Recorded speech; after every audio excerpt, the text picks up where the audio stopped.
Good afternoon, people. Welcome. Oh, so excited. This is, another fun episode of Casual Master Quest. Episode 10, guys. Episode 10. We have hit the first threshold. It's fantastic. Double digits, baby. Double digits. I'm Tyler. That's Cam. That's Joey. We are here together. We are going to be discussing that's a hard word to say. I always say disgusting and disgusting, and it's like I'm disgusted by topics or something like that. Anyways, you don't want to discuss. You don't want to no, do that. No, I used to see us disgusting. That was another fun one. Anyways, before I get ADD sidetracked of the complete intro, welcome to Casual Master Quest, episode number 10, the only podcast who knows who is faster at max IV, a Jolteon or Beedrill. Cam, go. Who's faster? Jolteon. By a lot, in fact. As it turns out, Beedrill has horrible speed in comparison, but it makes sense being an early stage bug type at evolution 3 at level 10. It doesn't keep up. Yeah, Even though like a level 10 Jolteon would not keep up with a level 10 Beedrill. Unfortunate truth. Anyways, Joey, you are our guest, baby. How's it going? Hey, it's going pretty good. Thanks for having me on. Oh man, I'm going to be honest. I didn't really hear all that much about you until very recently. I started listening to your stuff. And I was like, oh man, this guy has a voice. And I was so jealous. I'm like, man, this guy sounds like, for lack of a better term, sexy. And I was like, oh boy, Lordy. I know, I know, right? My ring started tingling. But yes, now he's starting to sweat too. Yeah, I know, right? Things are heating up in here. There's no sweat rags. You gotta get them out right early. Joey, you are the host of the Skyward Cast. Is that correct? Yes, and that is you and Delvin Cox, if I understand correctly. Mm-hmm. And what do you guys typically discuss on the podcast? Well, usually it's kind of like a topic of the week kind of thing. I mean, every once in a while, it'll just be something that, I don't know, whatever topics we can come up with, basically. You know what I mean? Whatever sounds interesting at the time. Yeah, it can be anything from gaming to latest news or just whatever. I just wanted a podcast that I could just get on there and just let my feelings go on whatever topic I wanted to talk about. So, oh man, that's the best kind of podcast. Just, I want to talk about something. Let's do it right here and now. We can work out the details later. You are a pop magazine in audio form. I will take that happily as a good answer. That's exactly what it is, you know. And of course with Delvin, it's always interesting. Yeah, he's totally a wild card. So yeah, he always has some classic hip hop lines for every episode. Yes, he does. He drops flames, man. Like he's spitting hard. And it's like, wow, ooh. That got flavor. Knowing what he's talking about, and so he's always getting on me. He's like, "How do you not know this song?" It's like that's a little before my time, you know. But but it is what it is. Yeah, I figured. Go ahead. No, go ahead. I was just gonna say, I figured I'd give you a cool plug before I forget because I'm pretty good at that. I am sick as a dog right now. It is not funny. The fact that I'm able to talk just fine is actually a miracle. I feel like my voice might slip and I'll enter a very terrible virtual modulation of some kind, but that's besides the point. Cam, how are you doing today, man? Pretty great. We just had some recent big game releases, so I've just been hitting that sort of stuff. And yeah, other than that, just same old, playing games, doing nothing else pretty much, living the life. Pretty big game releases. What games have you been playing, man? So, Octopath Traveler, big game on the Switch, just came out on Friday. That's the big one, yeah. Alongside Captain Toad Treasure Tracker, if you're into that. Woo! I thought we were going to make a Wii U joke for a second there. I was just like, I'm still waiting for it, just a little bit. I mean, this is the first time it came out, unless you count the 3DS, right? Uh-huh, yeah, sure. But yeah, just same old. So, Octopath Traveler, tell me about it. Is it great? Is it good? Is it short? Is it long? Is there 8 things going on? Oh, there's 8 things going on. That's for sure. I would say it's actually pretty long. So as far as JRPGs go, actually, this is a lot like a more classic JRPG that you'd see from Square Enix from the Super Nintendo generation. The interesting thing, though, is that they really are pushing less on the story aspect. Like it seems almost the interactions between the characters aren't as extreme as you would see in a story-based game these days. However, it's really about the gameplay. It's really about the grinding. It's really about going and, completing the world, exploring the world, and very freeform, because the idea is there's 8 different stories, 8 different characters, and you can pick up, no matter who you start with, 8 of those characters, and they all have their own stories that you can play in no matter who you start with, basically. And you can just run around. Like, basically, you do the tutorial, you do your first chapter, then it completely opens up, do whatever you want in whatever order you want. It's it actually harkens back a lot to earlier games, I feel, just with the amount of freedom it gives you right from the start.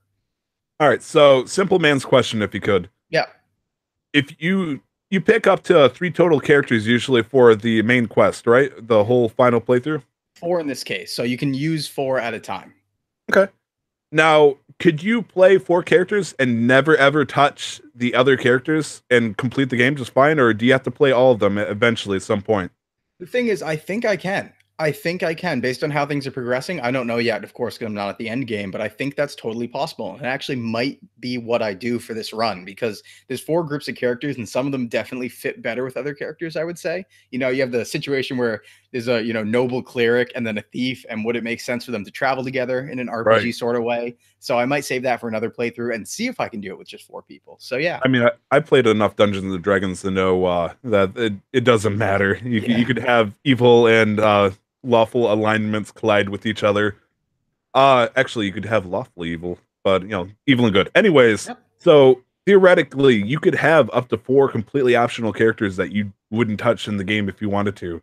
Have we figured out what would happen yet if you were to play all 8 at the same time? Like, would you eventually have an 8-man party at the end?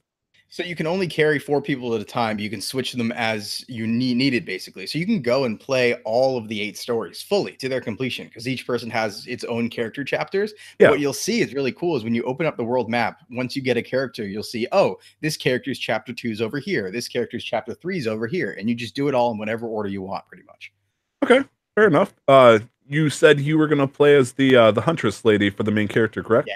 Yeah. So I picked Haunted, who's the Huntress, and she has some summoning mechanics, and I would say very early impressions, but she might be one of the strongest characters right off the bat. Like OP territory? Yeah, maybe. I picked up 3 other characters, but the thing is that her utility belt is just so big, because her gameplay is Pokemon, basically, or SMT, I should say, where she can capture beasts and then use their abilities as like a summon mechanic, basically.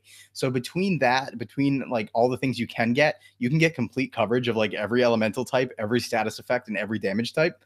Really? And she can heal herself, and she can debuff and buff. So she's like alone probably the strongest. Like, she's the most utility, basically. Wow. Okay. It's pretty scary. Is there a second favorite right now, or are you just like loving her specifically? So I've only been playing with 4 right now. My second favorite so far is Alphen, who's an alchemist or an apothecary. And his is just, you can mix concoctions based on item ingredients to create things with different effects that hurt or, help people. But I'm just moving along with that. I got about 6 hours in, looking to put another 8 in tomorrow, hopefully. It sounds like there's so much variety in this game. It's ridiculous. Like, have you hit excuse me, have you hit any points in the game where it kind of felt like it's vanilla or super straightforward with any of the mechanics? Because honestly, it feels like you could do so many different things in order to progress the story. Yeah, so I know in terms of the gameplay, at least. So when this is actually the same team that worked on Bravely Default, and Bravely Default, of course, had the Bravely and Default system where you could store up attacks and make them stronger later, or do multiple attacks at once. And ever since then, Square Enix has really taken a shining to that system. So this has it too, but because of that, it's just another layer on top of the traditional JRPG that makes things a lot more interesting. So the gameplay, I feel, is never boring. The best part, honestly, are the battles. So. Now, did you play Bravely Default? Yep, I played both of them to completion. Really? So, or 2 are the ones here, because there's a Japanese only one. So, is there a third one? Okay. Yeah. I played the first one, but then I gave up once I got into the that endless loop. Like, I just couldn't do it. It's a death sentence. So yeah, Octopath Traveler, good game so far. Lots to look into. We'll give you more details hopefully next episode with Nick here as well. The one thing I would say, just as in summation, is it's a very unique game. A lot, not like things you would see these days. It's very not like anything you would see these days. So if you want something very different, give it a shot. Okay. And I know you stream a lot on Monday and Fridays. What I do notice is every single time, as soon as you're done streaming, I see a little notification pop up that Cam is now playing Jedi Academy. Yes, So yes, tell you me do. about this game, man. What's going on here? Is this your cooldown game? No, so Jedi Academy, there's the Jedi series of games, right? And they're in the Dark Forces series. It's a big Star Wars series with Kyle Katarn and stuff like that. But Jedi Academy has like the best lightsaber combat, arguably, of any Star Wars game to this point, and nobody's ever topped it. And it's just extremely free form, and if you know how to use it very well, it can be really cool. It can look visually really stunning because everything's just so kind of wacky and freeform that the jumps are silly, the movements are silly, and it just turns into a really, really satisfying lightsaber simulator. So it's Like really it, fun to just load it up and hit Sith. is it movie level of like just corny dancing around and whatnot, or is like, Yeah. I mean, it's not necessarily a bad thing because you love Yoda bouncing around with his lightsaber fending off Emperor's his attacks and whatnot. So I can appreciate a good kick out of that. Oh yeah. It's a lot different than say for the original trilogy where it was mostly staunch poses and just trying to outmaneuver each other in swordplay, but definitely changed a lot in the prequels and the newer ones. But Leslie, I'm trying to see what this game is. What is this last game you have on the list here? It's Pokemon Mystery Dungeon Explorers of Sky. Just replaying that. Yep. Okay. You've beaten them before then? Yeah, so this is a replay. There was a couple games I wanted to replay pretty recently, and this was just one of them. So, Mystery Dungeon games are always just a comfy time, really. Like they're actually relatively challenging as far as Pokemon games go, but they're pretty comfy. It's a good way I've to never relax. played one. So mystery dungeons are basically like roguelikes almost. So it's a randomly generated dungeon. The enemies placement's random, the items are random, and you go in with a team of Pokemon, you move through in a grid-based system and beat everything there basically. But it's very, you don't have to think too much about it, but you do have to be careful because it can get a little hairy with if you don't use items, I should say. Okay. But yeah, Okay. fun stuff. Fair enough. Anything else you've been playing, man? Nope, that's about all this week for me. Okay. I'm going to do a mic check for Joey over here because he has been quiet as all heck. I feel like we may or may not be talking Greek to him right now.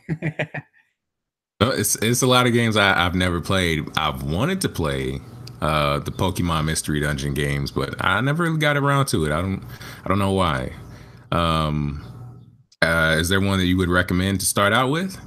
Yeah, the nice thing is that there's a ton, right? But only 3 of them are like sequels to each other almost, but not sequels in the way that you have to actually play the first one first. So what I'd recommend is probably go for Explorers of Sky.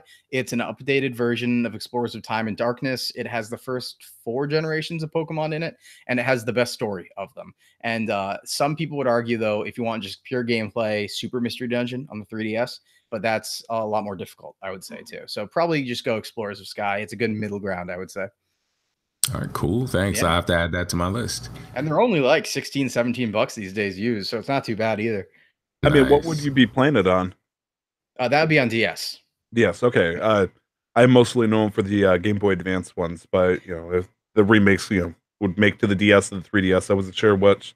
Not the mythical Wii U platform or any predecessor. Yeah. Joey, we need to hear about you, man. You are our honored, esteemed guest. I rolled out this beautiful red carpet for you. Now you must make the walk. Can you make the walk and tell me what have you been playing, man? What's your lifestyle when it comes to video games? Oh man, when it comes to video games, it's just been pretty much Warframe and more Warframe.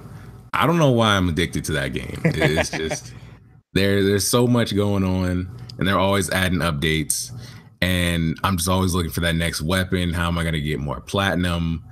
Trying to add more accessories to make my Warframe look more customized, new colors. It's there's just so much. So I just been stuck on that. A lot of customization. It stinks, and this is kind of embarrassing. I'm not going to admit it outright, but I'm still going to admit it.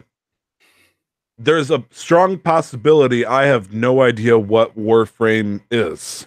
Oh, what? Yes. You don't know what it is? We've talked about it before. We've talked about it. I've heard about it.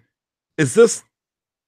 No, I'm not even going to try to describe it because it feels like I'm going to tried to describe Tebow as the quarterback of a football team, and it's like, oh gosh, no, what are you doing here? Please, you're shooting yourself in the foot. Please stop emptying the magazine in your foot. You're doing terrible. Well, it's what is Warframe, man? Tell me about it. What is it? It's a up to 4-player co-op third-person shooter.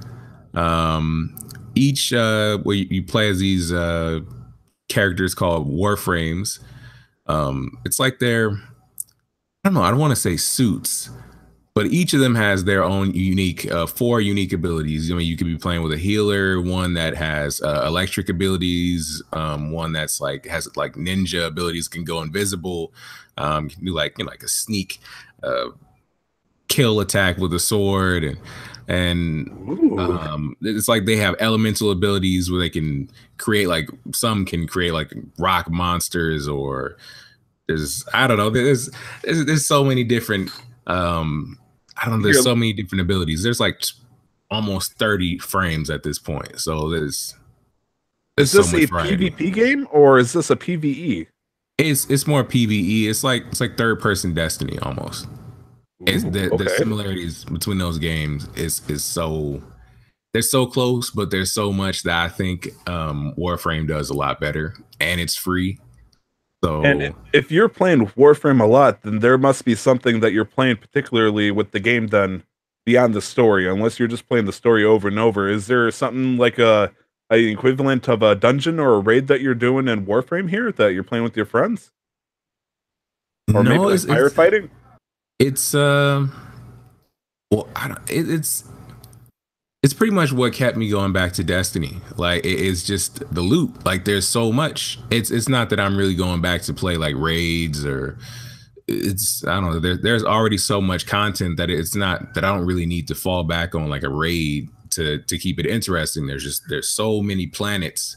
There's a whole solar system and different enemies, and and there's you need different damage types for different enemies, so you have to equip different weapons, and your loadout has to be different. I don't know, it's just that alone, and the fact that I want different mods for my weapons which make them stronger, and my warframes, so I'm going out to collect those. They're like cards, and you put each of them on there in different sets, make your weapons and warframes stronger. Do the numbers go up, Joey? Oh, the number. Do numbers go up? Please tell me numbers go up. Yes, the numbers. Oh, yes, I love higher numbers, man. I love it. Get me going.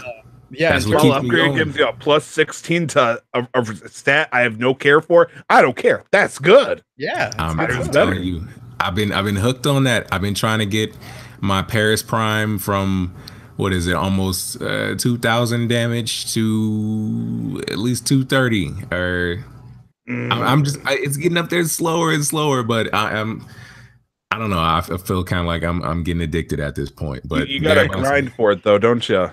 Hard. You gotta grind for either chance at it, or are you trying to do a certain material for it? It's you don't have to grind too hard. You just have to get the right materials to level up your mods. But I mean, there's a lot of grinding if you need a specific mod. Yeah, they expect to log in a whole bunch of hours unless you're willing to actually drop platinum to buy it straight out. So no, thank you. Yeah, I don't do that. I can't blame you. Yeah, in that case, you'd have to go find something that's worth platinum that someone's willing to pay for, and they will give you platinum for it. Then you can turn around and spend it, and that's what I do.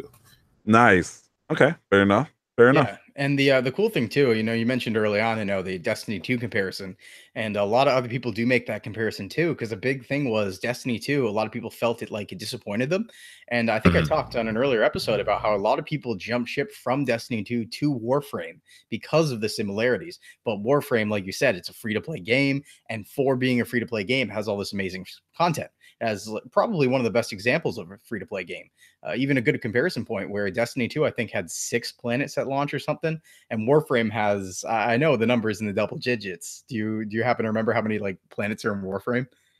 I don't know how many planets, and they're always adding new stuff. Yeah. So it's just, I don't think they've added a new planet. 20s or something. So, but Yeah, there's so much going on in the void, and geez, I wish a Destiny game had that much content, Yeah, no, even after all the DLC. it's impressive. All Yeah, right, it fair enough. is. Joey, have you been playing anything else, or is Warframe the main dish in your plate there? I've played some other things here and there. There was some. Geez, I can't remember what else I played. It's been, and I was like, geez, you've been playing that much Warframe, you don't know anything else? No, it's okay. Let's see, I was playing. I play way too much Pokemon, so I can't believe it one bit, dude. Oh man, I need to get back into Pokemon one of these days. The last Pokemon game I played was Y, and I gave up like after a couple hours. I don't know, it just wasn't doing it for me. But it takes a certain vibe for you to get into it, because if you force yourself through it, you get burnt out real quick. I learned that with Ultra Moon. Ooh, no. Yeah, that's what happened to me. But other than that, I mean, I was playing some Rocket League. Okay. You're back. I can work with you here. I know the card one. There's a ball. Yeah, it's like soccer with cars. That game is addictive. Also, I didn't think I was gonna like it until I started doing off the wall shots and all that stuff. And oh man, I was sharing my clips all over social media. I'm sure people were getting tired for a minute. I still have YouTube videos of me playing with my friend, and every time I try to do like an aerial just across the field to try to knock a ball in, I forgot what I shouted, something along the lines of flying falcon attack, and I'd like screech almost horrifyingly as I did it, and I don't think they appreciated it. Yeah. I got it I did it once. So did you get the point though? Yeah. Oh, yeah. All right, that's all that matters, really. Yeah. I don't get assists for the flying falcon attack. No, I should point out for our third team member, Nick is currently out of the box right now.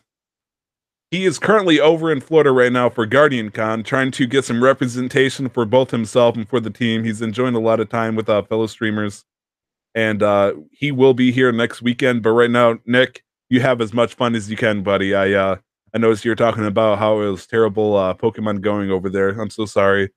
Not really. Sucks to be you. Hopefully you get a Lugia. Probably not. Oh well. Those Florida people, though, you got to watch out for the Lugias and the alligators, because they're everywhere. the alligators don't disappear after 45 minutes, though. I actually think there's an iguana epidemic in Florida right now, if I remember right. Is there really? Yeah, I saw some news articles about it. That I think it was around the Tampa area. There was just too many iguanas, and they had to start like systematically like taking care of them. Like they're in the wild, just chilling in trees and stuff. Like around neighborhoods, like they were getting in what's it called? They were getting in power like converters and stuff and blowing out the power because they'd like, jump in, kind of like squirrels do sometimes. Yeah, like it was a big thing. I saw a couple articles about it. Like the cat from National Lampoon's Christmas Vacation. But anyways, yes, Nick, I hope to hear from you soon. Hope to hear all the great things you have to talk about. And for myself, unfortunately, I've been playing a little bit of new stuff. The usual vanilla topic: Persona 4, Persona 5. I got into the third dungeon of Persona 5. I'm currently 26 and a half hours in. All right. Now, mind you, I'm used to games ending at 10 hours, 15 hours in. So it's like I'm having fun, but like my eyes are sagging at this point. It's like, what's going on? Am I near a final boss? The answer is heck no. There's no final boss. Persona 4, which I only get to play when I'm in the truck. So, I'll play for like a couple hours a week. I'm at probably about 10 to 15 hours. I'm happy that I'm at the max relationship status with Chie, but it's like I have nothing to live for at this point. And I'm starting to talk to Yukiko, and I'm starting to feel like guilty and dirty at the same time. Like, what am I doing? Yeah, should I just be friends with her? Because I was looking up a guide, and it's like, just don't go on dates on Sunday. Otherwise, they think you're cheating with them, which is technically very true. That's a mechanic. Be careful. That's definitely a mechanic in the game. Like, be careful. But it's like, why would it let you have multiple girlfriends in that game? That's just... So they can ruin your life when you do. Yeah. I remember looking up like a long time ago. Isn't that something to do with Valentine's Day? You pretty much get screwed over. It's I'm okay. saying, So in Persona 4, the Valentine's Day, it's really just heartbreaking if you're dating multiple people. It gets Yeah. just really heartbreaking. In Persona 5, you straight just like it's a really good scene, but it's not heartbreaking, we'll say. We'll say it's violent, more violent. oh, violent. Okay. I finally have unlocked Sakoto. Mhm. Or no, sorry, Makoto. Yeah. Makoto Sai. And she is a lot of a different character than I was expecting. She looked cool and stuff. I looked up her armor and all that. She looks sweet. When she's introduced to the game, she's the quiet, collected, reserved character. When she joins my party at that point, she has entered, the usual Persona 5 psychotic breakdown, and now she is a motorcycle riding BAMP that is like, I will not take any answers or orders from anybody that's over the age of 18 for some reason. Yeah. And it's like, I'm sick of this. I'm not going to, be quiet. I'm going to do whatever the heck I please. And now apparently I have a motorcycle license. So let's do this. And it's like, This is not the Makoto I was planning to date. This is the Makoto I'm going to still date because I was going to say it's a better one. Makoto's wild ride, essentially. Yeah, it's going to be an experience. Yep, the theme of Persona 5 being adults are dumb. So, yeah. Adults are terrible, liars, agonistic, evil never-do-wells that have no joy in assisting you whatsoever. In fact, I think the only one person that looks like even, redeemable would essentially be the caretaker. But even then, like the first 5-10 hours, he's like, you're a dummy. You don't get in trouble because anything you do is your fault, even if you had nothing to do with it. Then he's like, if you make coffee, you're cool. It's like, okay, great. I'm on neutral ground with my caretaker now. But every single other person besides like vendors, like, what are you buying, kid? What'd you say? Oh, punk. I mean, adults. I feel sad that I don't know what you're talking about. It's okay. Persona is a Japanese RPG that is ungodly amount of hours long, and it preaches very interesting views on child's versus adult. Have you heard of the kids show Kids Next Door? Yeah. I've watched that a long time ago. It's that focuses on agents number 1 to number 5 for the most part, but the focus is kids are doing secret agent missions. Meanwhile, teenagers and adults are the bad guys and all that. And Persona apparently saw this, or Atlas saw this sometime in the mid 90s and said, let's completely copy that formula because it works. So great. Anyways, I'm not going to talk anymore about Persona. Battle Chef Brigade. And I'm not going to beat you up over saying it's a KND, what's it called, spinoff, considering the time periods, but... Yes, I know. I know Atlas and Persona came out well before KND happened. However... I'm glad you never fixed that. Yeah, I got to set the record straight. Look, Persona 3, I don't know what it's like in terms of that theme. Do kids are the only thing that can save this world? Adults are dumb. Is that still a thing? So the Persona games, the thing about them basically is that they all take place in very unique settings for an RPG. Usually, it's a fantasy world or sci-fi or something. This is modern Tokyo. So in Persona 3, the themes along the lines of everything sucks, super despair, everything's terrible. It's a really relatively depressing game, but fighting against fate basically. Persona 4 is all basically Scooby-Doo. So Scooby-Doo adventures, gang, we got to solve the killer mystery. Who's the killer? And then Persona 5 is adults are dumb. And we're also Phantom Thieves. So, yeah. It's like emo kids, Scooby-Doo, and then hipsters. Yep. No, fair. Persona 5, the main character, those big goofy glasses, those are hipster glasses. I'm sorry. But and they're just brewing coffee all over the place. Like, let's be real. Yeah, no, it's their main headquarters is a self-made brewing coffee. A cafe. That part is making it sound less and less like something I'd play. No, don't play it. Don't do it. Don't do it. Just run. No, play it. Play a lot. Oh. Battle Chef Brigade is totally a game that fellows like Cam should play because it is a fantastic game. I just started it over. Battle Chef Brigade, such a good game. Such a good game. I didn't think I was gonna get back into it like I used to because I was like, man, I better play this game before I start preaching it as a great game from last year. Because if I do that, am I going to be in for a loop? And first things first, realize don't ever play that game with a keyboard. Don't ever play that game with a keyboard. Okay, all right. because I thought I could do it, but I'm not sure if you played any Puyo Puyo style games, but when it comes to Battleship Brigade, you don't do anything with the mouse. Everything's controlled in the terms of movement on the keyboard, which is normal. Okay, But doing actions and whatnot is also on the keyboard, and it's like it feels weird, even if it's natural in the controller. Yeah. So I put the controller in, it felt perfect. And I was like, okay. All right, cool.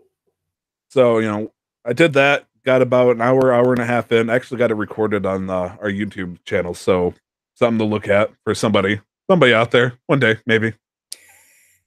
It feels very slow paced, and also I noticed they updated it. Because honestly, it's like I feel like boom, match. Everything's all intense action, but I was like, oh yeah, there's actually an impressive story. But I've heard it all already, so it's like I just want to keep going. But then I started noticing that they've done like new animations and art poses for this game and cutscenes and whatnot. I was like, oh man, Adult Swim is really helping these guys push it up quite a bit. Picked up a game called Absolver. It was a PlayStation Plus game on the PlayStation 4. Have you touched that game, Cam? Yeah, really? I know a good bit about that game, actually. Wait, you have? Yeah, I know a good bit about it. I haven't played it myself, but I covered it a lot when it was coming out because it had a really unique system in it. And I've also been around people playing it for a good few hours.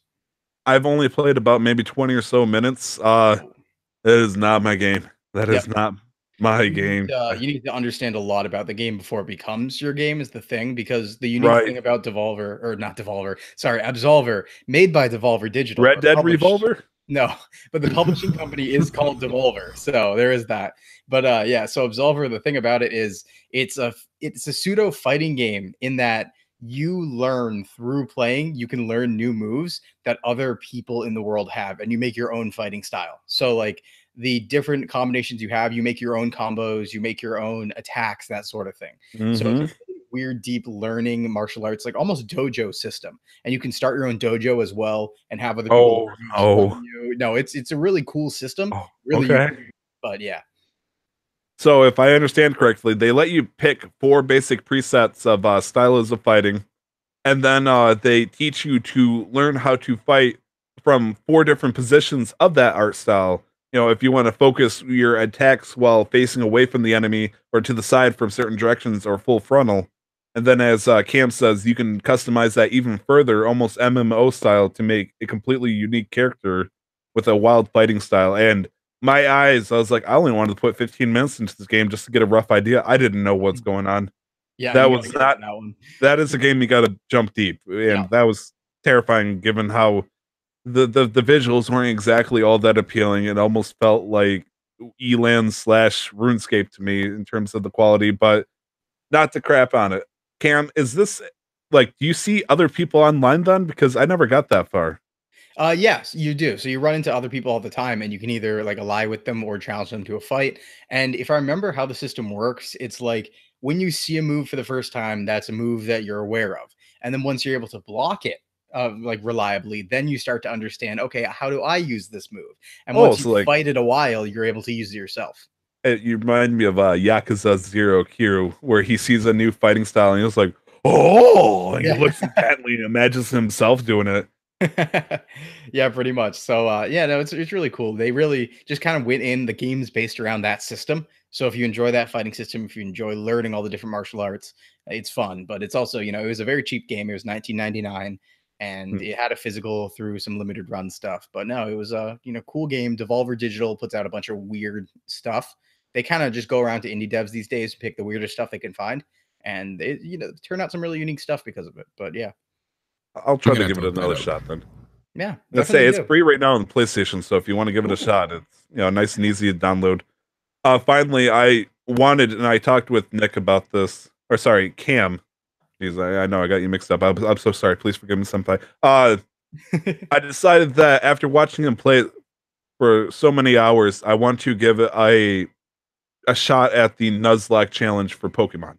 Yeah, and having the Pokemon Nuzlocke master over here, streaming it as he grimaced. Okay, that is not comforting. It's complicated because like I'll put it this way, right? So when I'm streaming a Nuzlocke, it's not the best I could be doing. That's the thing. So like we make a lot of mistakes when we're streaming, like on the actual Emerald Nuzlocke. There's a lot of mistakes, there's a lot of tension, it's a lot of fun stuff, but it's not me at my best. So hearing like the master, I'm almost like, if other people do Nuzlockes watch that stream, no, I'm terrible. But I promise that on my own, I do a really good job. I just, you play things up sometimes for the crowd. So You are having fun, and it looks entertaining while you're interacting with the audience. That is a master to me.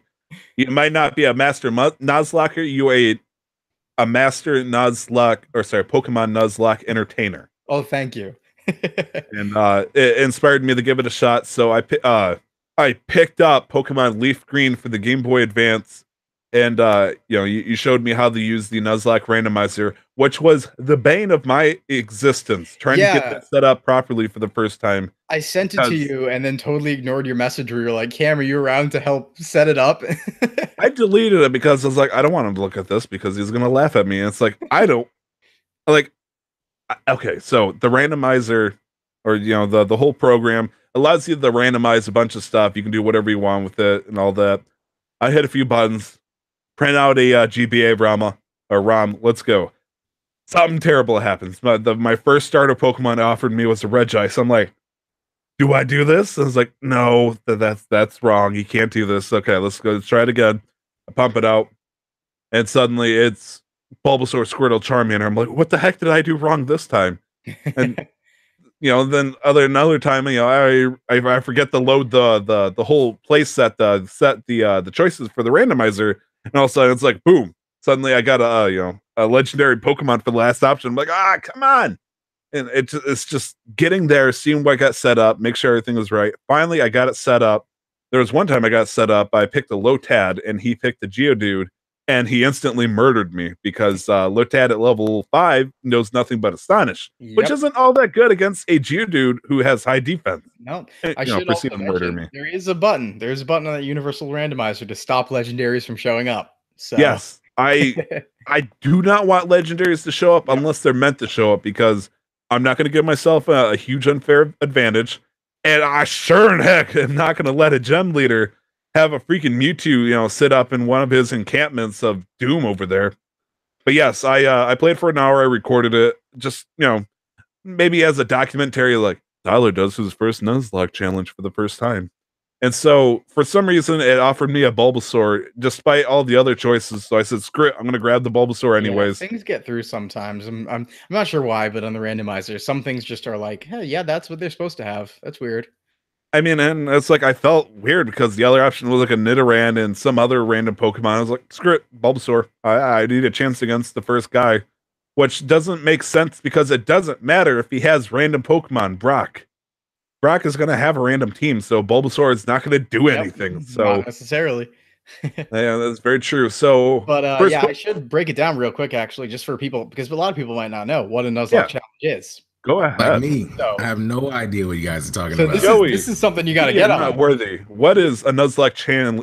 Or what is a Nuzlocke challenge? Master Pokemon Nuzlocke entertainer Cam. So I will say, Joey, this is something you should definitely get on because it really spices up Pokemon in a way that, the games are meant. Don't do it. Just run. No, definitely do it. The games no, don't do it. For a younger audience, but this is a way to make them a little more difficult. So what you do is in a Nuzlocke challenge, there's like 3 basic rules. 1, you always have to name your Pokemon because you're going to be developing an attachment to them. And the reason why is because you catch the first Pokemon you see on every route, nothing else. And if a Pokemon faints, it's gone for good. It's dead. So you can lose the game by losing all your Pokemon. So you have to be incredibly careful. You get random choices because of the randomization of catching Pokemon in grass. Maybe your route captures a Pidgey, maybe it's a Mankey, maybe it's a Rattata, you never know.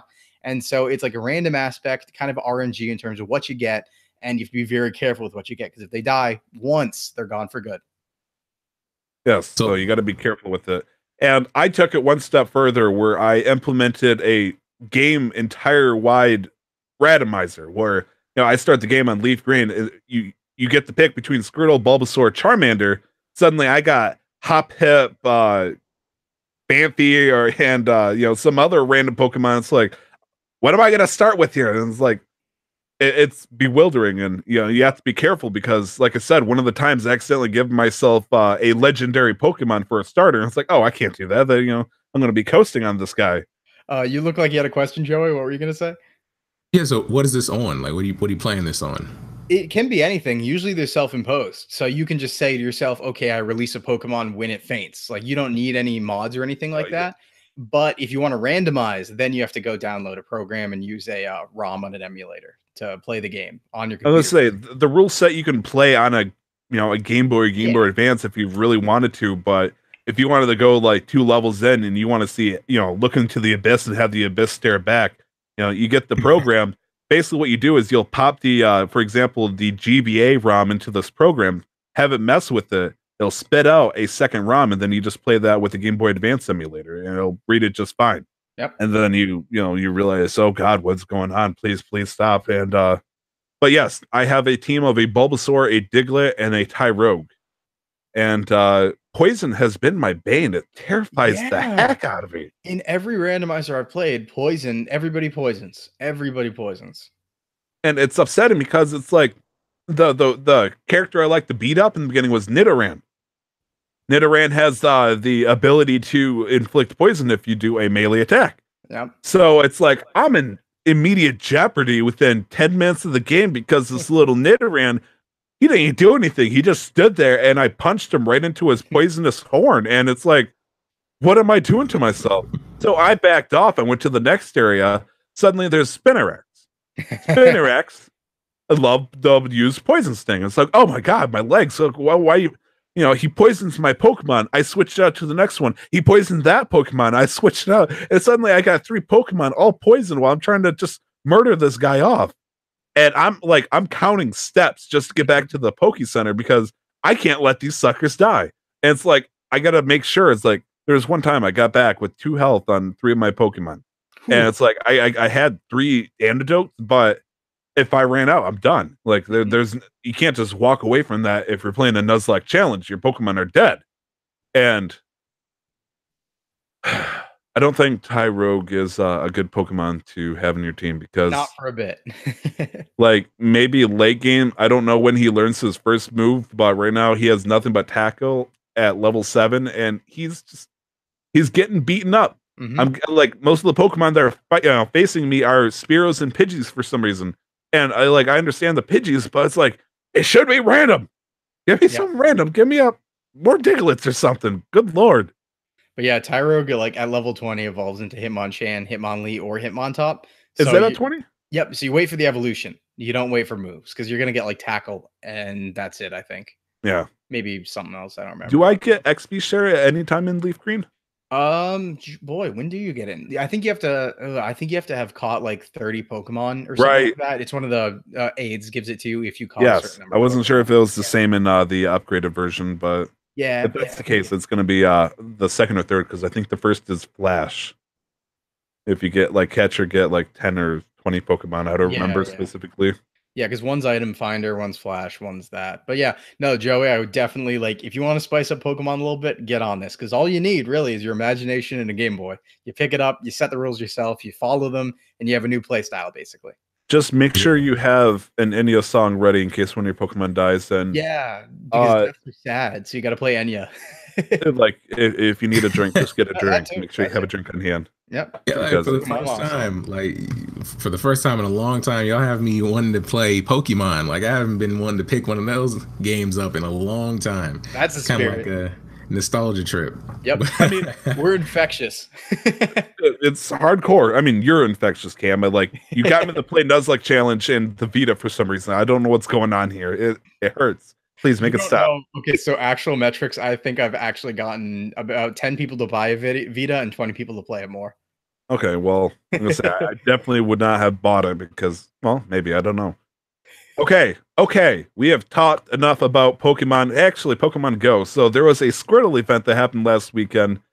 Caught 1,000 candies worth of Squirtles. Oh my God, that is unholy, dude. That's unholy.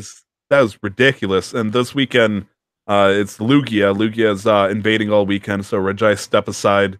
Right now, my fiance actually went out in my place with my phone to capture some Lugias for me because wedding goals, baby. That's why I put a ring on it. Respect for that. And in fact, I'm pretty well aware that she just got home like right now, so she's within earshot. So Nice. I'm hoping You're that hoping decides for the brownie. Yeah. Some brownie points. Smart. But yes, anyways, no more Pokemon. Let's go into the topic of the show because news has been slow. We could talk about news, but it'd be boring. Topic of the show: games we have played over 100 hours of. Wowee. This is the topic where it's the game where you played and grinded it so hard that you don't even realize you hit 100 hours until you realize, you looked at the save file and you're like, oh my Lord, what have I done? What have I done? What have I become?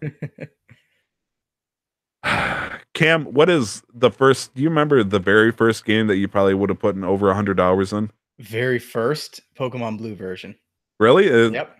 Yeah, probably the same for me, actually. It would have been Pokemon Yellow, which was my first one. But since you couldn't do the missing no glitch and everybody else was just shooting far ahead and giving themselves level 100, I realized that I was miserable and people kept blowing my Pokemon up. So I got Pokemon Blue later. And then, that's where I put a lot of time. Oh, yeah. But I was hoping that the three of us could pick up 3 games that we've played over 100 hours of. Joey, can you tell us all 3 of your games? Oh, God. It could be the same game. It's okay. 3. Warframe, and Warframe. Oh, okay. Real twist there at the end. Yeah, wow. Is that the Game of the Year edition for the 3rd one? Yeah, I think so. But I've never actually had a game that had that much content. That's like 100 hours. Like I've played way too many hours in some Assassin's Creed games, playing all the side quests and collecting all the collectibles and but 100 hours, like that's a lot. Yeah, like a good game to me has 10 to 15 hours. A standard RPG to me is 40 to 60. But there are some of those games where you managed to sink over 100 freaking hours into it. For myself, a good example would probably be Terraria. Terraria is a game that I've sunk in, and I looked that up somewhere around 756 hours into it. Nice. Which is a lot. Yes. Like, no kidding. I would put an average of probably 60 to 80 hours into a single play before I was done for that year. But we would keep doing it over and over and over. And it's ridiculous how much time I would have put into that simple game. Another good example of... Go ahead. The side scroller? Like, I'm trying to think of Terraria is a 2D Minecrafting game. And yes, I've sunk in over 700 hours into this game, no questions asked. It was incredibly easy. And quite frankly, still not burnt out. I've been thinking about whether or not to start a new game and try to invite some people. Wow. Another good game of mine. I'm going to have to try. Probably you could pick, between the two. Either RuneScape for when I was a child or World of Warcraft as an adult, because I think I mentioned on here on the podcast, I don't measure how much I played in hours with World of Warcraft. I do in days. Because you can do like /played, and it's like you played for 27 days, 16 hours, and 57 minutes. And I'm like, I don't know what that translates into. I think that's a lot. In fact, though, that's not good. That is not good. That's 2 of mine. Cam, what's a game that you've played over 100 hours in? All right, so I was making the list earlier, and I have 35 games I've put over 100 hours into. 35 games. Oh my Lord. Among those, how many of those were Pokemon? So only about 7, I'd say. Maybe 6 or 7. Yeah. But yeah, among those, I'd say the very top, and there's 3 of them that breach over 1,000 hours. And those are probably, looks like, just looking here, probably Garry's Mod. So Garry's Mod. Really? Over 1,000 hours. I can see why. Yep. The thing is, it's a creation game. It's a sandbox creation game. So, my friends had owned servers, and like probably every day after school, between late middle school, early high school, we would get on, play for like 4 hours every day, and just, hijinks, create stuff, try and arms race each other to making a stronger, vehicle, a new design, something like that. So it was more crazier and funnier, but the other one. Yep. And then also 1,000 hours or so in RuneScape, over 1,000 definitely in RuneScape. Also, Oh you yeah. know, elementary school on, been playing that up until about 2011. I'd say I played that pretty consistently. And just you know, like I said, I'm a big RPG guy. So anything with stats that I can increase, anything with items I can If gather. numbers go up, Yeah. it's a joyous occasion. And for me, inventories I can manage. That's the really scary thing for me is if I can manage an inventory, Oh, it's like, whew, I love it. I so love it. I don't nice. know why I love it, but I love it. And you And can yeah, it's just yeah, yikes there. I'd say the other 1,000 hour, probably not at 1,000, but maybe close, like right around 900 or something like that. It's probably Dota 2. really okay. Yeah, yeah, that's more recent though. Everything else is like lower than that, but all in the 300s, 200s, 100s, pretty much. I would say for League of Legends, there's no actual biometric to how many hours you played versus how much you spent, which I'm Yeah. more than happy to mention to you if you look. Don't look. Don't ever look. League of Legends, I probably only put like maybe 300-400 hours in, but it's definitely up there. I would say the 3 potential games I put over 1,000 hours in would probably be RuneScape, World of Warcraft, and Minecraft. Yeah, Because I'm close on like Minecraft. Minecraft does not measure, unless you're playing the Xbox version or the PlayStation version, maybe, but that is definitely a game that, I played for hours and hours and days, just wild long bursts with friends. Mhm. And that was much, much sooner than Terraria. So Minecraft definitely is going to be the big hitter up there, and for good reason. Yeah, I don't know the number of hours for me. We picked up my buddies and I actually picked up Minecraft when it was still like coming out of InDev back in like Yes. 2009, 2010. So we Mhm. were very early on for it, and we played it. We played it right up until probably 2013, 2014. But 3 servers. We were on 3 servers. We had our own server at one point. Made many towns, many iterations of towns. Played Pixelmon a ton, which is a Pokemon mod for it, where Yep. you can just catch Pokemon in the world. So yeah, that's probably up there. I don't think it breaches 1,000, but maybe in the 500, 600, 700, maybe. I'm pretty confident that I'm well past 1,000. I would say probably about 200-300 of that is just vanilla. But the big one, the humongous one, is like I won't play Minecraft now unless there's this mod, and that is Tekkit. Mhm. I Oh, love right, Tekkit. right.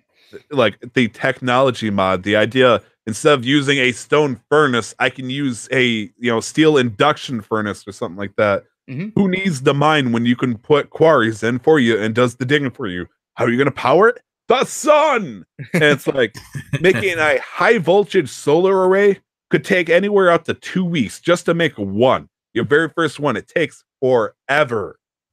But once you get that first one, things increase exponentially. Things get a little bit crazy. Suddenly, you're making a factory under your house that is now making solar arrays for you by its own clockwork.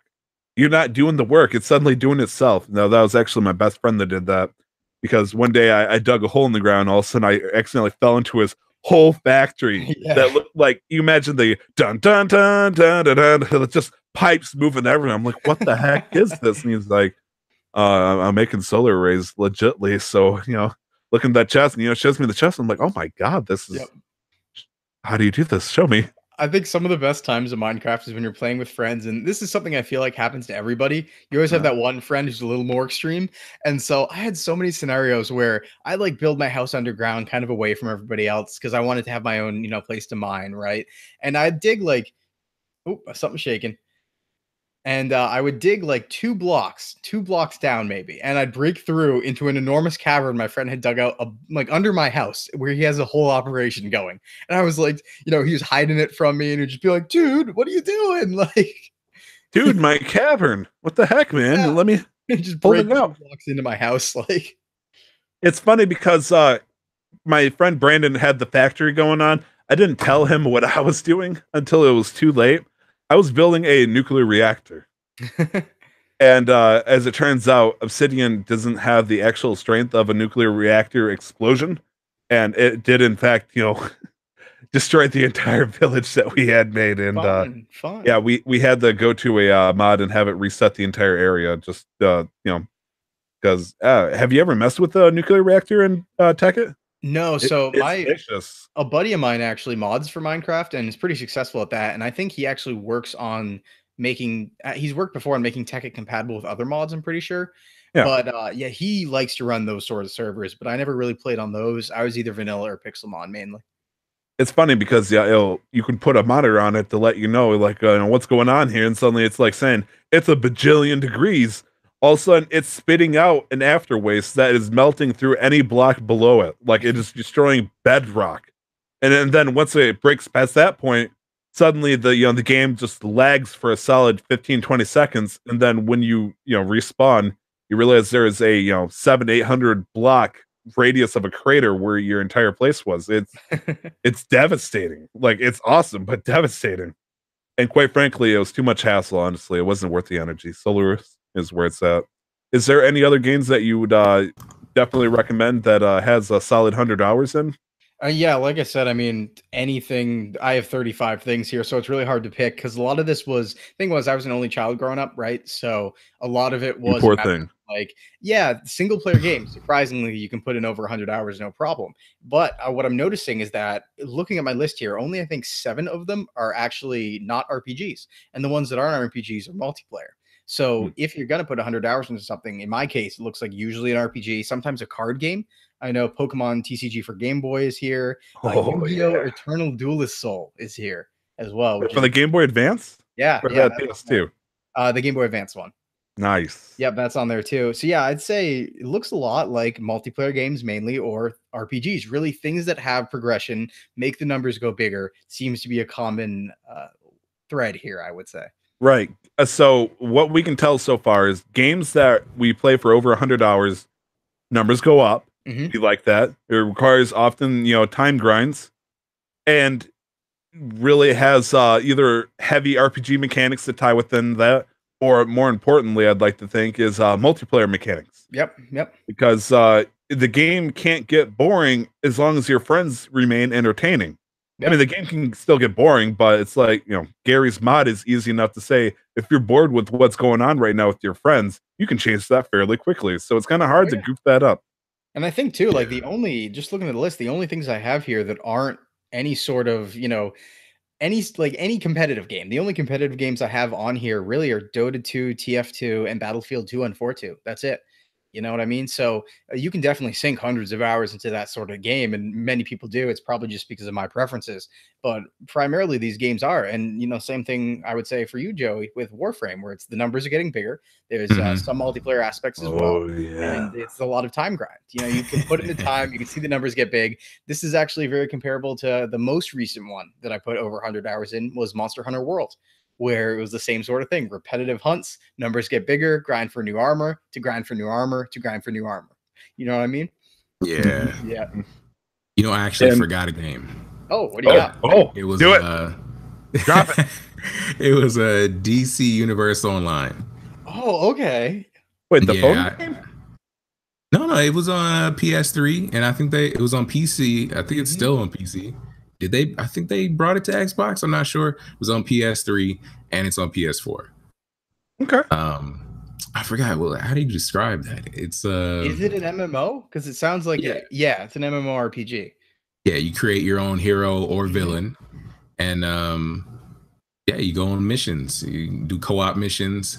I put in so many hours on that across different characters. I even got into that. I got my dad back into that back in the day. So then it was, nice time. So that's good. Yeah. I definitely put a whole bunch of hours in that. That was a long time ago. That's why I slipped my mind. That was during my PS3 days. So I used to spend hours and hours and hours and hours. I guess I got a couple questions to shoot for you guys. What games, and it doesn't have to be 100 hours, it could be 40, 50 hours. What games that you've played that you sunk in so many hours into would not have ever happened if it wasn't for the fact that you had a group of friends playing that game with you? Yeah. So for me, that would be definitely Gary's Mod, Team Fortress 2, Battlefield 2, and 4.2 for me. It's like they're required essentially. Like for me, I could play a lot of Terraria by myself, but that game is magic once you get 2 or 3 people playing together. Same with Minecraft. You can play Minecraft by yourself if you're feeling creative, but it's much more fun knowing that there's somebody behind you planting TNT in your house. And there's other games like Diablo 3. You could totally play by yourself. You can do Risk by yourself all day and half the morning.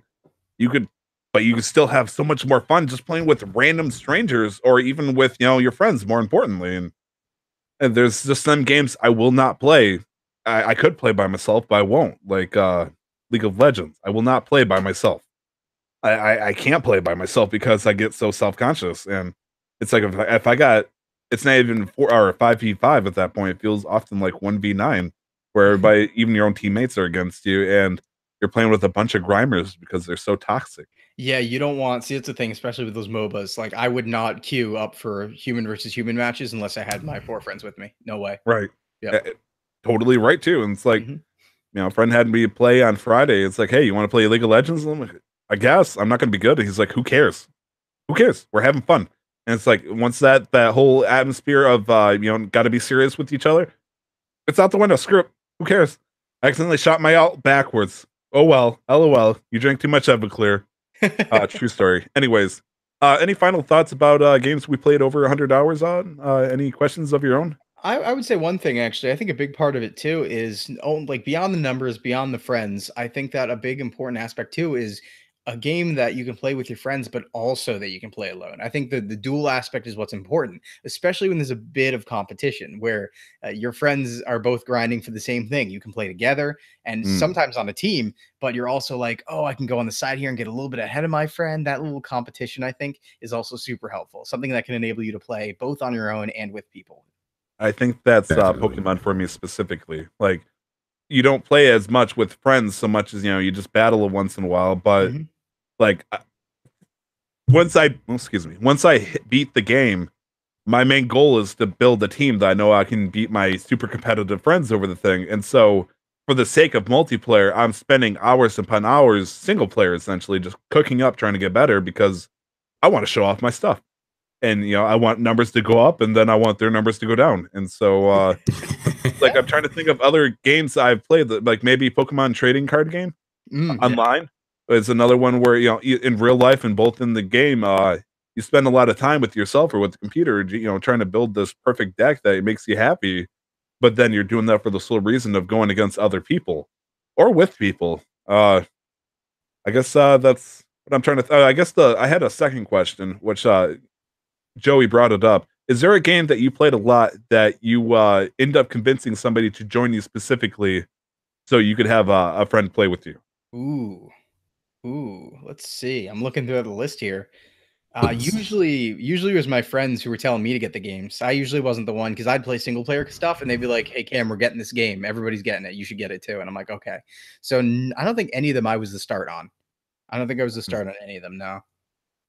I think I was like that for Terraria, definitely. Like, there's some people who are like, hey, you want to, you know, play League of Legends? I'm like, heck no, I'm playing the best game of all time, and that is Terraria.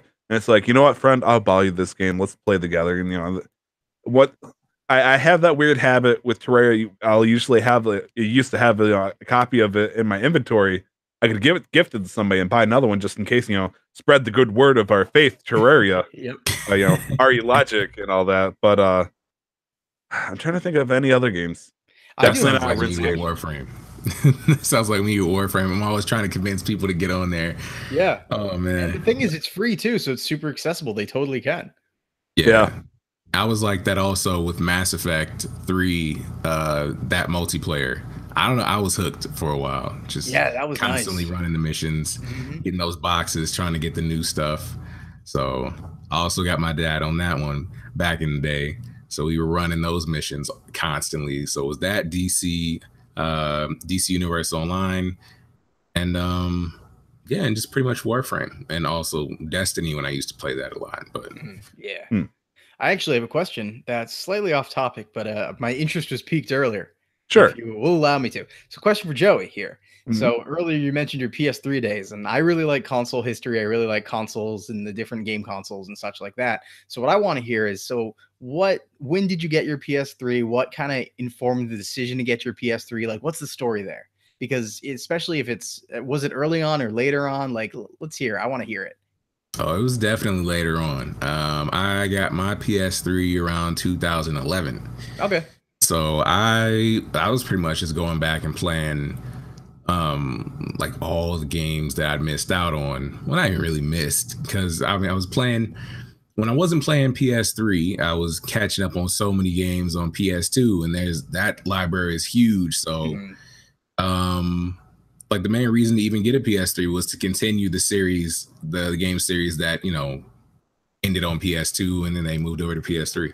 So continuing Ratchet and Clank and God of War, and so I was just running through all those. Started up Assassin's Creed and got addicted, and just kept playing that. Infamous, Uncharted, all the great series. Oh yeah. 2011 too actually was probably one of the best years to buy a PS3 because PS3 was actually just like the console history wasn't doing very well at the very start. They didn't have a lot of games. It was incredibly expensive. But around 2010, they started making a ton of exclusives. Like everything that you can think of practically started coming out then. That's when like the newer God of Wars were. That's when Uncharted was. That's when, a lot started getting in there. So probably one of the best years to buy it. It's cool stuff. Oh, yeah. And then I got a crazy bundle. It was I think it came with 2 games. It was like a 160 gigabyte it was like Black Friday. I think it was like 200. Yeah. Nice. It was a crazy good deal. So did you continue that into PS4 or did you go for an Xbox One instead, or did you do both? I kind of cycled because I had a PS4. I played that for a while. I played the games that I wanted to play at the time. It's like it kind of went through like a dry phase for me. I ended up selling the PS4, thinking I'm about to go PC gamer. Things came up. I had to sell it. I had to move. So the money went toward that. Yeah. Ended up getting an Xbox. That's what I game on mostly right now. So I just been trying to run through the exclusives on there. Nice. It's that sort of stuff. So I had to ask. Let's say on a similar note, I don't mean to hijack the answering your question, but it is interesting because my experience with the PlayStation 3 is kind of similar and unique, but it's actually just very unique. I got to play the PlayStation 3 like the day it came out, but I didn't get to own it because at that point, yes, the price point of it being $5.99 at the time. It came out in November of 2006. Within a week of each other, my best friend at the time, Nick, and still the best friend to this day, had bought the PlayStation 3, or rather his mom did, because there's no way a high schooler could afford that kind of nonsense. And then like 8 days later, I think it was on the 11th and the 19th, the Nintendo Wii came out, which is what I got. But I didn't get that, or I didn't get that until months later, just because, high school, I couldn't afford it. Yeah, it's definitely a shortage, because there's a point where my grandma's like, okay, we'll get it as soon as you can find one. And I'm like calling every single, store and like, do you have it? But being able to see it, because a $600 console was just a foreign concept to me, because I always got things either very discounted because they were a generation behind, or very dirt cheap or free. Yeah. But seeing this console for the first time, it was mesmerizing, and by God, did he glorify that thing? He glorified it so hard, like, this is the next generation of gaming for the next 10 years. Sony told me so, and it's like, I believed him, but at the same time, he had a Wii on a different TV, and it's like, I kind of want to watch him play the Wii. You got Twilight Princess. Yeah, Twilight Princess is a big thing right now. I like Zelda. I never touched it before. Can you play Twilight? No, we're gonna play Resistance. I'm like, okay. I was gonna say your only options at that point are Mag and Resistance. Like, let's be real. My buddy picked up a PS3 at launch just because he was a family of 3 boys, all at game playing age. So they all just got one, right? Between all of them, it was like, okay, this makes sense. Each about $200, yada, yada. So the fun thing, the original PS3 is actually just a space heater. You can cook eggs on it. Yes, you could. It gives off so much heat that you can heat a room with it. So, yes, I remember just being sweaty in like bedrooms trying to play Resistance with my friends, stuff like that. But yeah, it's that's launch PS3 was a time. I'll say that much. It was definitely a time. There was a joke that I had. It wasn't a joke. It was a true story, but it was funny. He had a like a 45 plasma or 45-inch plasma TV, a Sony TV. Wow. It was flat screen, but it was still about 4 inches thick. And it outputted heat like a son of a gun. Yeah, and you'd play games, for hours on the PS3 in this TV, in this closed room that was about the size of a very large closet. It would probably get somewhere in the high 90s. And we would open the door, and the air pressure change we could feel a wind in a closed window house with how hot it was in there. And it's just whoosh. And I'm like, oh my gosh, it's air conditioned in here. It's like, no, it's just 75 in here. I'm like, it feels so good. Why do we keep closing this door? And yeah, during the winters, we didn't need heating. We just closed the door and we were good. On the PS3. Oh man, that sounds rough. It's an unfortunate factor is the extreme amount of heat that came out of those suckers, but it held up. It didn't cook itself. I was it gonna didn't say, bring a death. Yeah, funny usually. story. Funny story for me too, because considering what I talk about and stuff, I actually didn't play the PS3 at all, but I had one. So my mom got the PS3 because it was a Blu-ray player that was pretty cheap, and she knew I liked games. We got a PS3 in maybe 2007, 2006. I didn't play it. I played it maybe 8 hours until 2011. It stinks because I didn't touch it until until 2011, 2012, because that's when I got back into console gaming. So until then, it just sat there doing nothing. My mom played it more than I did. Before I touched the PlayStation 3, before that, my main console of choice was the PlayStation 2 and the GameCube. Yeah. And so this also kind of ruined my love or my enjoyment of shooters. I think that's why I don't like touching them as much. Is during this time, like I said, he wanted to play Resistance. He had no one else to play it with, and his sister loved playing the Wii, and he loved playing the PS3 that he just got. I can't blame him. So he gets me to play Resistance with him in co-op.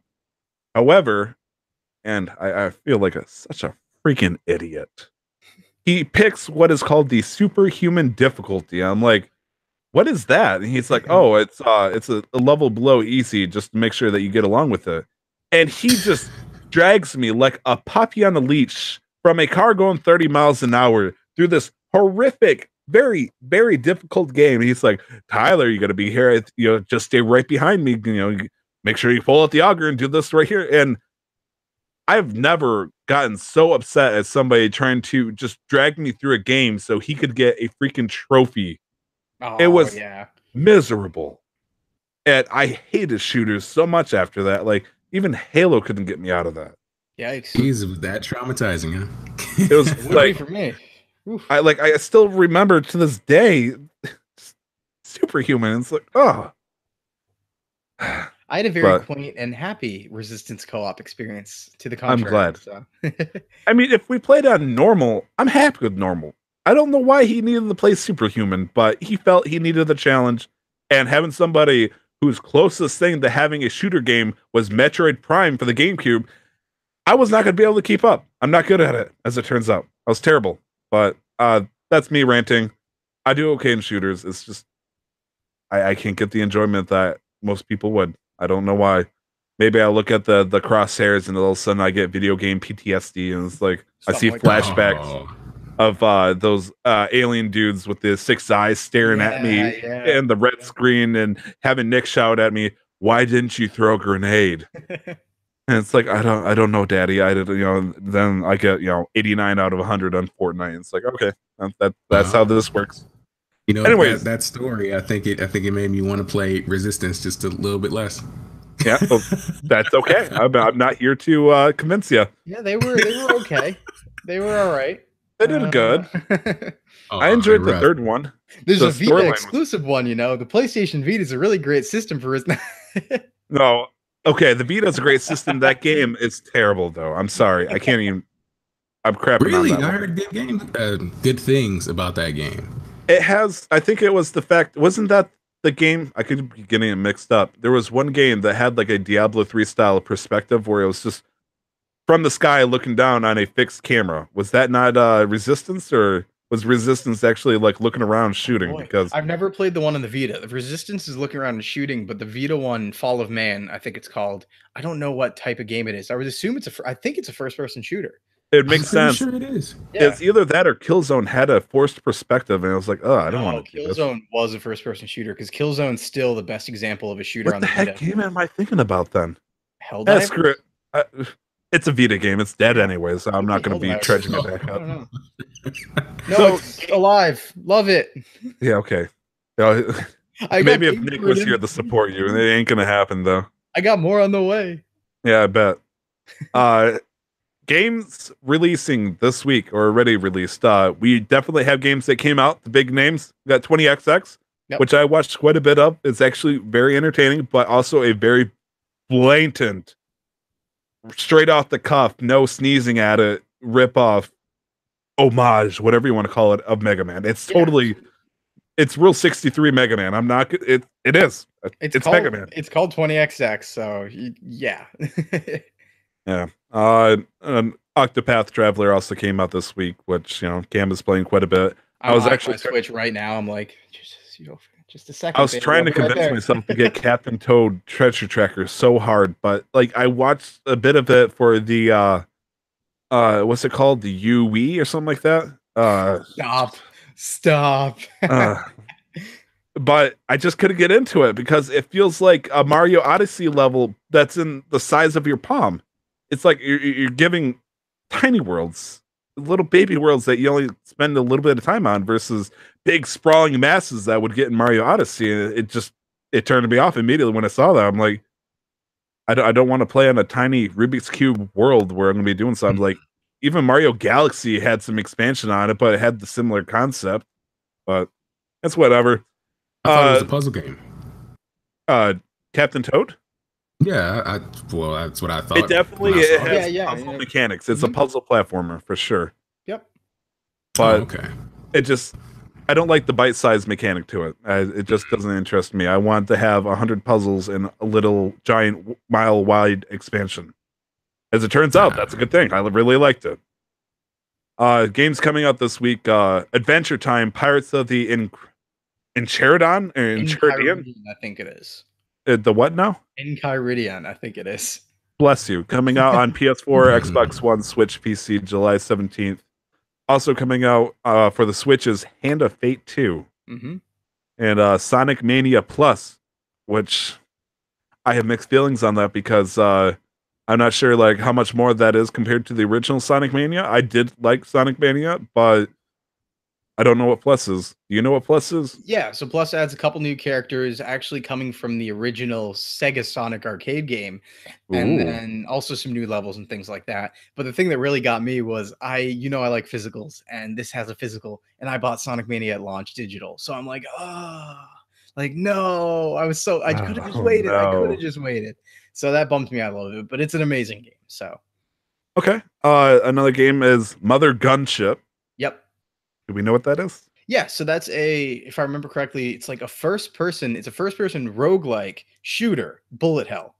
There's a lot of things going on there. It's kind of like we were talking a little bit. I actually think it has a similar mechanic to 20XX, where using different elements, it generates random dungeons, basically, but not a dungeon in this case, a random level.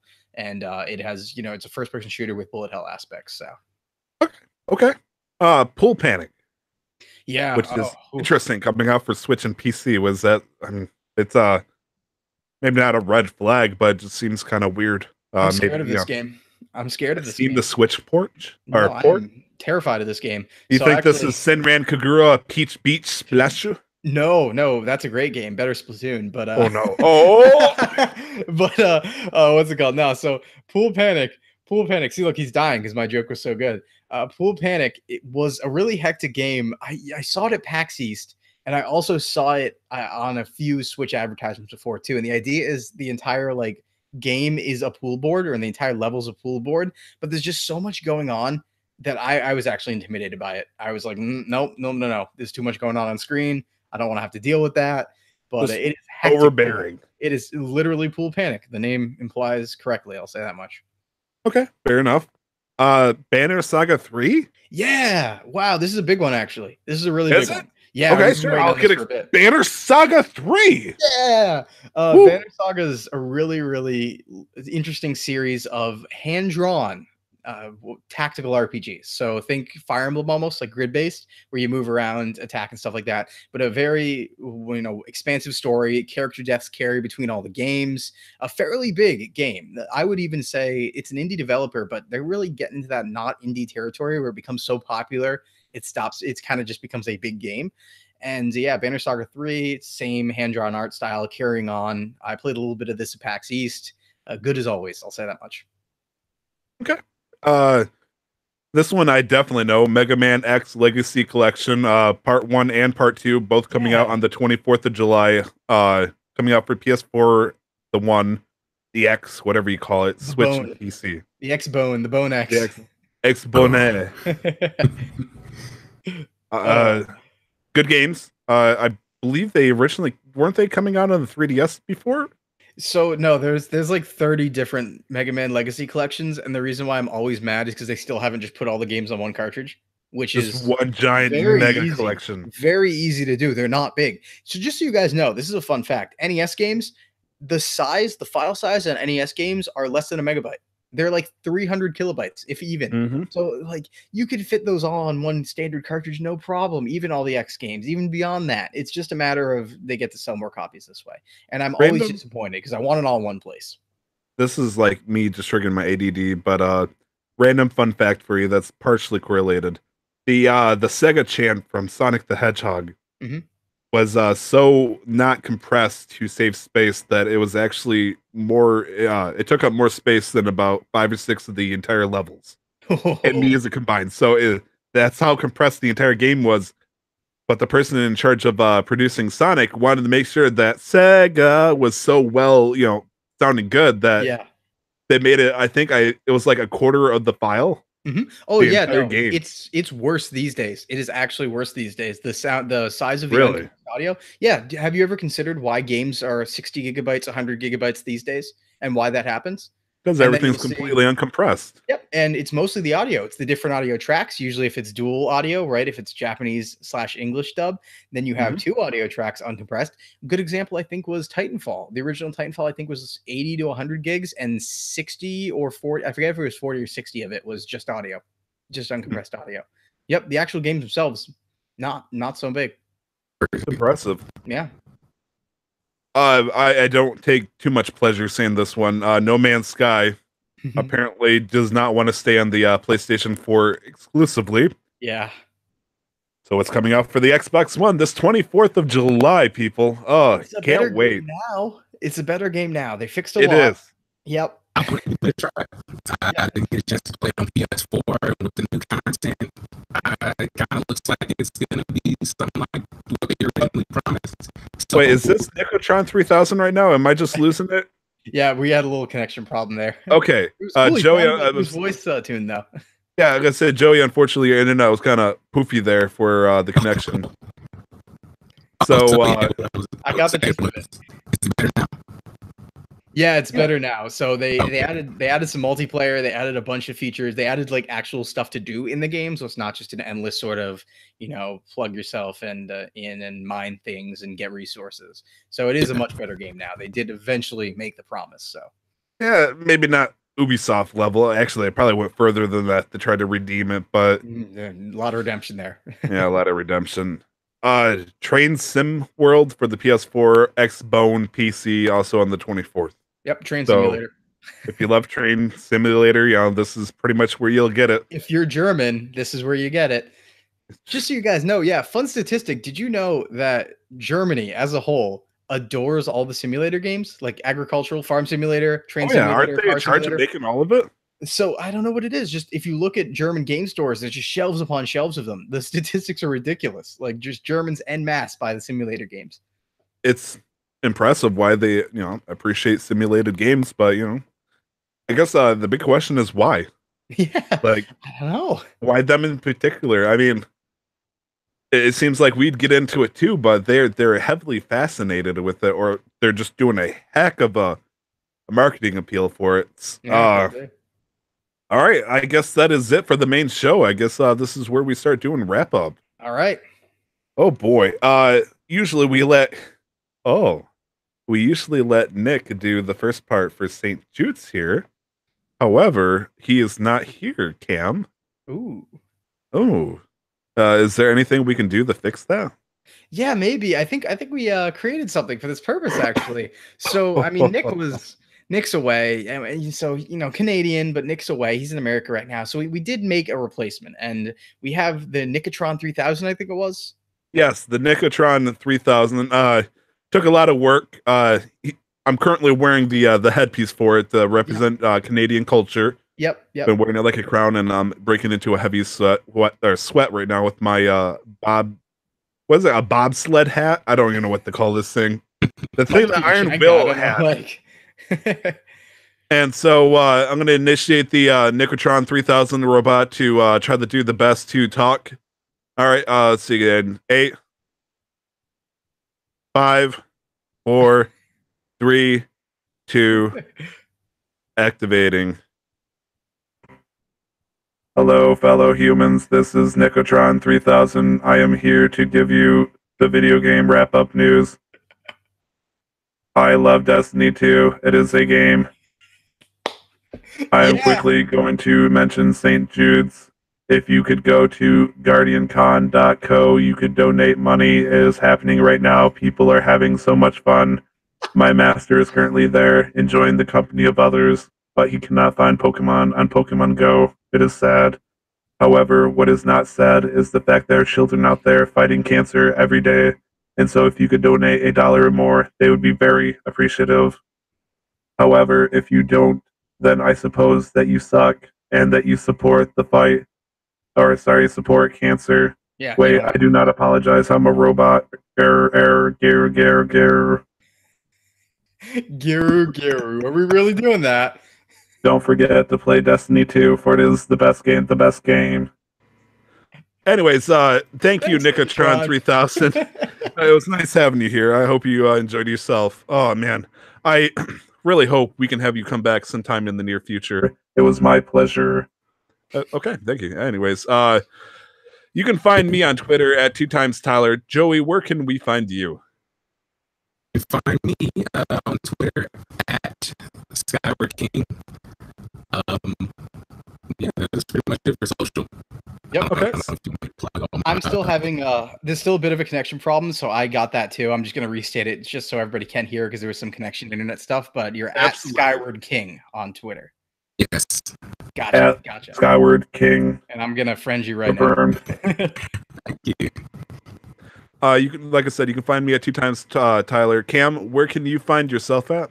All right, I got the whole spiel. You can find me at Cam Collects on Twitter. I also stream twice a week. So once Monday night, 7 p.m. EST, and once Friday afternoon at 4 p.m. EST. On Mondays, we do Pokemon Emerald Randomized. On Friday, we're doing Sega Master System games. Playing for the first time, we played Shinobi this Friday. That was not a great time. I'm actually terrible. To the point I'm not happy with the content of it, to the point I might actually stream tomorrow just to get it out of the first stream spot because it's the first video on the channel. Just I don't want burn that. It. Just burn it. Just burn it. Get it out of there. Yeah, besides that, if you want to check out my other podcast I produce, you can find that at intothevideogame.com. And we actually, the last episode that was out last week, we talked a lot about a big controversy that's been going on in the industry recently with some firings from ArenaNet regarding some Guild Wars 2 Twitter fights that were going on. So we tackled that controversy and a couple other things. We had a great story that we featured actually about Slovakian gaming. Nice. Post-Soviet Union Slovakian gaming. So a bunch of cool stuff over there you can find. But that's where you can find me. That's awesome. Nicotron 3000, could you tell us where we can get Nick at? Why, certainly, I'd be more than happy to. You can find Nick's work over at LR Warrior 11. Also, check out his Mixer, mixer.com/LR Warrior 11. It's fantastic. Please watch it. Thank you very much, Nicotron 3000. No problem. Anyways, I think that's it. That was episode 10, people. We had a little fun there. And I think we had it was a light topic conversation that we kind of dug in really deep in. So I think we're going to call it there. Anything else, guys, before we, blast off again? I'm all set. Okay. Thank you guys for listening to the Casual Master Quest. I'm Tyler. He was Cam. He was Joey. And this was, Nicotron 3000. And you know what, Nicotron 3000, can you finish it up? Why, certainly. I would be more than happy to. Thank you for listening to Casual Master Quest, and don't forget to never stop the grind. Thank you very much, people. We'll talk to you later. I love you, Cam. Love you too, man.